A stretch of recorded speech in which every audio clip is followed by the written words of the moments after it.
aí, galerinha do quinto ano, né? Estamos aqui mais uma vez para mais uma videoaula, né? Gostaria de parabenizar, vamos dizer assim, o quinto ano. A Pro consegue visualizar aqui que é uma das aulas mais acessadas, então eu posso perceber que o quinto ano está firme e forte na questão da aprendizagem, né? Isso é muito positivo para vocês. E aí eu só tenho a agradecer e parabenizar, isso me deixa muito orgulhosa de vocês, porque de certa forma ninguém parou a aprendizagem porque a gente não está conseguindo se ver, né, presencialmente. Então vamos iniciar a nossa correção aí na página 323, então todos vão pegar o livro aí e colocar na página 323, e nessa página 323 vamos encontrar este exercício aqui, né? Que diz: marque com um X a resposta correta.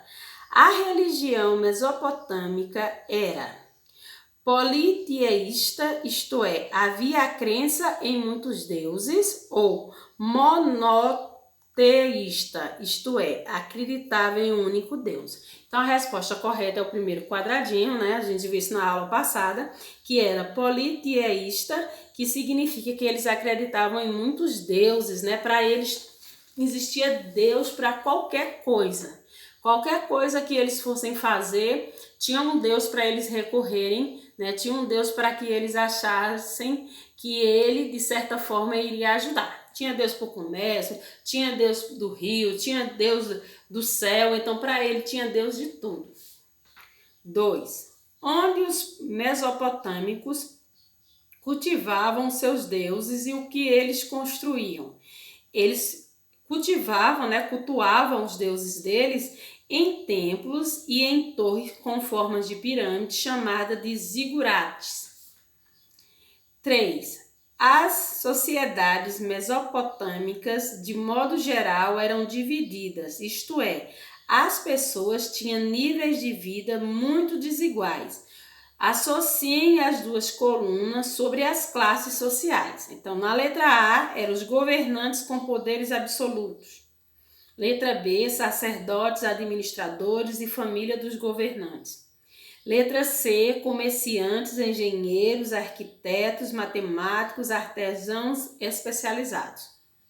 Letra D, trabalhadores braçais e camponeses. E letra E, escravos. Do outro lado, a gente vai ter algumas frases falando sobre esses grupos e aí vamos fazer a associação. Então, no primeiro quadradinho, a gente vai colocar a letra D, né, que diz: viviam em condições precárias, trabalhavam na agricultura e na pecuária e tinham de pagar impostos, altos impostos ao governo e aos templos. Quem fazia isso? Na letra D, os trabalhadores braçais e os camponeses. No segundo quadradinho, vamos colocar a letra B, que diz: nobreza vivia com conforto e luxo, mas era uma minoria. Quem era esse? Os sacerdotes, os administradores e as famílias dos governantes. No terceiro quadradinho, vamos colocar a letra A, que diz: reis com poder de passar o governo por hereditariedade, que significa que o rei passava o poder para o seu filho, né? Então, na letra A, quem é que fazia isso? Governantes com poderes absolutos.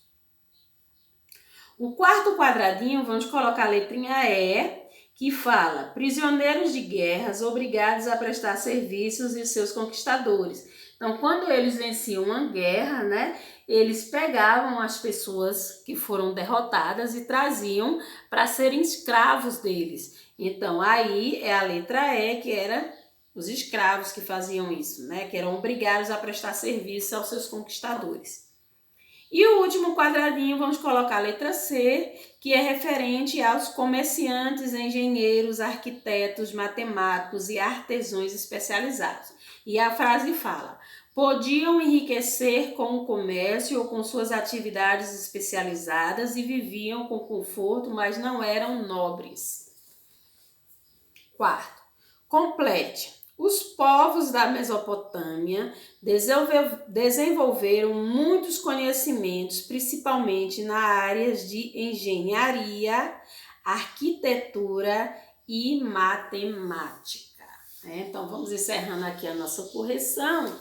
E aí vocês vão colocar, né, a nossa data de hoje. E depois vamos pegar aí nosso livrinho e vamos colocar aí na página 42. Nessa página 42, vocês vão encontrar um textozinho chamado aí de futeboliada. Este texto, a futeboliada, é uma resenha, né? Então, hoje, nosso gênero textual a ser estudado é a questão do gênero da resenha. Muito importante esse tipo de gênero textual, ó. Resenha é um gênero textual cada vez mais cobrado em ambientes acadêmicos e de produção de conhecimento. Saber sua definição e principais características é fundamental para o desenvolvimento da boa jornada de estudos. Então, a resenha é um texto, né? Eu trouxe aqui para vocês uma prosinha falando para vocês assim, ó. A resenha é um tipo de texto usado para descrever e analisar outra obra. O que ele quis dizer com isso? Então, tá lá na sala de aula e a professora manda vocês fazerem uma resenha de um filme. Vamos pensar aí.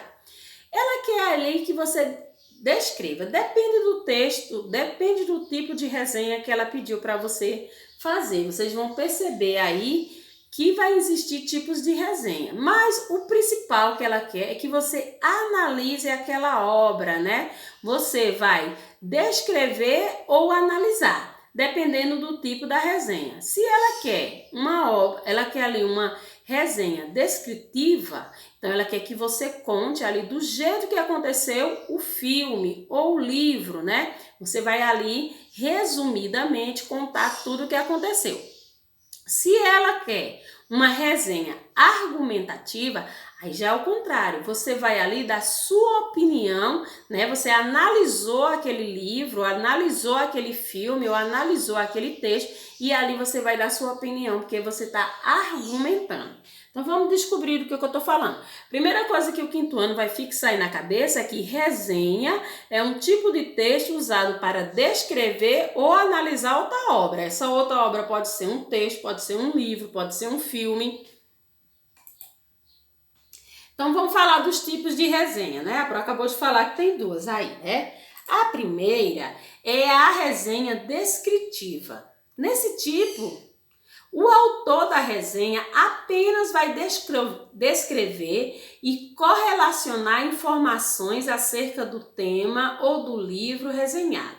Não há espaço para a opinião do autor neste texto, sendo, portanto, uma composição informativa. Então, se pedem para vocês fazerem uma resenha descritiva, simplesmente você vai falar sobre aquele texto do jeito que está lá, você só vai dizer. Digamos que vocês estão assistindo um filme aí sobre, deixa-me pensar aqui,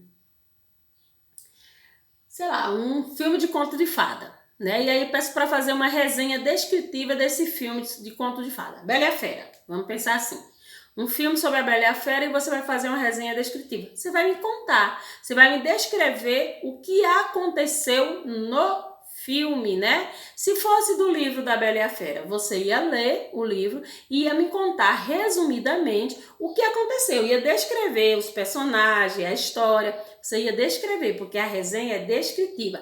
Percebam que ele dá uma informação muito importante quando ele diz: não há espaço para opinião. Então eu não vou dizer: eu acho que eu não gostei desse livro porque ele tem isso e isso. Eu acho que eu não gostei desse filme porque eu acho que faltou isso. Não. O nosso papel na resenha descritiva é somente descrever o que você leu ou o que você assistiu. Então você vai descrever, você vai informar aquilo que você, né, assistiu ou leu. Esse é o primeiro exemplo de resenha, que é a resenha descritiva, que é feita na forma de um texto, viu, gente?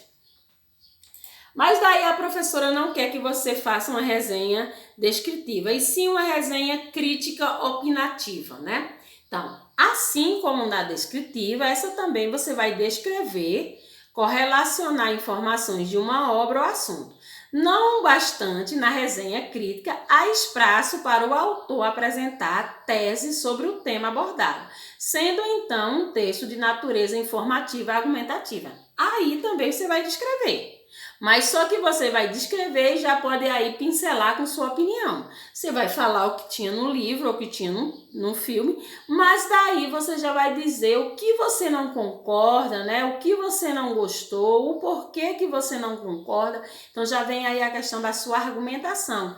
Vai se tornar um texto informativo, porque você vai estar dando uma informação sobre um livro, sobre um texto, sobre um livro, mas nesse tipo de resenha que você descreve o que aconteceu, você pode sim opinar, você pode dizer se gostou ou não gostou e os pontos que você aponta aí, né, que faz com que você deixe bem claro o porquê que não gostou. Por isso que ele diz assim, ó, há espaço para o autor apresentar sua tese sobre o tema abordado. Quando eu vou apresentar minha tese, ali eu vou defender o meu ponto de vista, né? Por que é que eu não gostei daquele livro?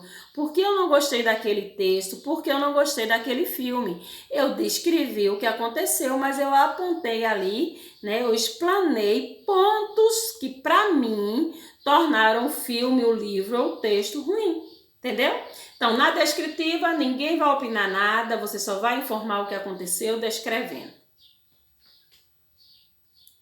Já na informativa, né, na opinativa, na crítica, eu tenho esse poder, eu tenho essa brecha de também argumentar no processo de informação. Vamos aí descobrir quais são as características que tornam um texto uma resenha, né? A objetividade. Por se tratar de um gênero científico, a resenha exige certo grau de objetividade em sua linguagem. Então a gente não vai enrolar, vamos falar, né, de forma objetiva sobre aquele assunto, o meu livro, o meu texto ou o meu filme. Então a objetividade é uma das características. Concisão. É uma boa resenha, deve procurar dizer o necessário, sem muitos exemplos ou repetições. Utilização de um método. É importante que, nas resenhas, o autor estruture o texto a partir de um método claro e objetivo. O uso da norma padrão da língua. Para manter a clareza e a objetividade, recomenda-se que a norma padrão seja a variante da linguagem utilizada nas resenhas. Então, nada de usar a linguagem informal, que é aquela que a gente utiliza no dia a dia e com quem a gente tem, né, certo grau de intimidade. Então, nesse tipo de texto, quando ele precisa ser produzido, eu vou usar a norma culta da língua portuguesa, né, utilizando as palavras de forma correta. Trouxe um videozinho para ajudar vocês a entenderem mais ainda a questão da resenha. Então vamos aí.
tudo que a Pro explicou para vocês aí, né? Ele resumiu de forma bem sucinta, né? Fácil para vocês entenderem, que não é tão difícil o texto, o gênero textual resenha, né? Porque só vai ter um pouquinho mais de dificuldade, que eu preciso ler de verdade para fazer uma resenha, assistir com atenção para fazer a resenha de um filme. Então, é necessário que se utilize aí muito a questão da concentração, né? Que você tem que fazer de forma realmente sem enrolar, né? A resenha ela deixa bem claro se o autor assistiu ou leu aquilo, e principalmente quando se trata da resenha crítica, né, que além de trazer a descrição da obra, você ainda tem que trazer pontos que embasem, né, que deem aí a questão de fortaleza aos seus argumentos.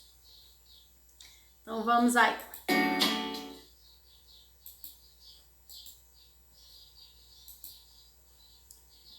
A prova vai querer que vocês leiam o texto, que vão estar aí na página 42 e 43, é justamente o texto da resenha.